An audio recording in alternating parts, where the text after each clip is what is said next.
We are going to talk about meal planning for those who really hate meal plans and planning in general. And I know you're out there.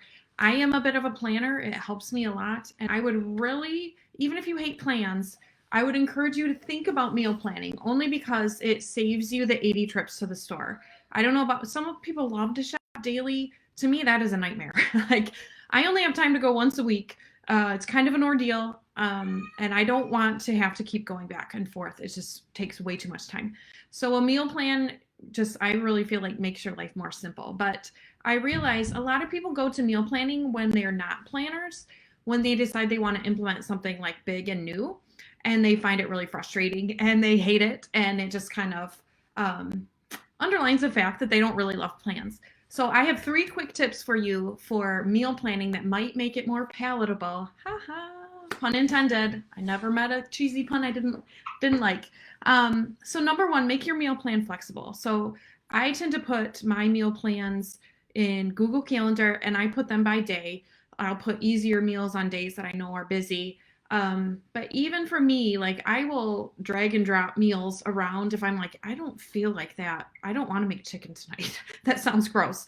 I may switch in, sub in a different meal. So even I keep it flexible, even though I'm kind of a planny type person.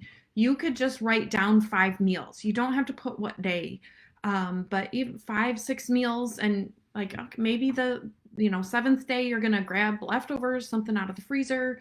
You're gonna go out, whatever it is. But even just writing in a few meals and grocery shopping for them can make your life so much better. But make it flexible. You don't have to be like, on Monday we're having pot roast, no matter what. Right? It can be fluid and flexible. Number two, make it realistic. So, like, if you are not a scratch type of cooker, maybe you do like frozen meals, healthy frozen type meals, or just really quick stuff.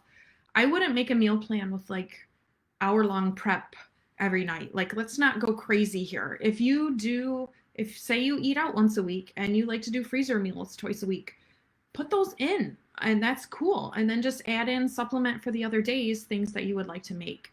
You guys, the other thing, and I kind of touched on this, number three, if you're keeping track, is if you're wanting to make dietary changes. I talk about this with my wellness coaching and personal training clients. Usually people will make a meal plan or they'll even get one from someone else and it will be way different from what they've been doing. All of a sudden, instead of the 3 freezer meals and like a few homemade meals, it's 7 days a week of all whole foods and low carb or whatever it is, and they're just changing everything. And like by Tuesday, they're like, this is so much work. My kitchen is a disaster. I hate this. So what I would recommend is maybe you do want to move more towards a whole food diet, but you're pretty far from that right now. That's cool. We all start, we're all in different spots. So I would say make your meal plan, make it realistic for what you have been doing, and then maybe just add in one little tweak. Maybe it's that you purchase a new type of a fruit or vegetable, just one. Don't buy like 80 because they're going to rot in your fridge. I hate throwing out stuff that I'm like, I have really good intentions. And then I'm like, oops, here's the spinach in the trash. Buy one new thing and purpose to eat it and eat it. Okay. We don't want to waste our money and our time and our fridge space on hopes and dreams that may never materialize. So just start small. You can, by writing it out, you're kind of seeing your patterns and you might be like, oh, I don't love that. Let's just make one small step at a time. You'll be amazed at how quickly, you can start to transform things. But if we go whole hog, 7 days a week, whole food, no carb, whatever it is, juice cleanse, there are times and places where that may be, but if we're kind of doing it on our own or just trying to be kind to ourselves, a lot of times just making it flexible, making it realistic, making incremental changes is really going to be the key to your success.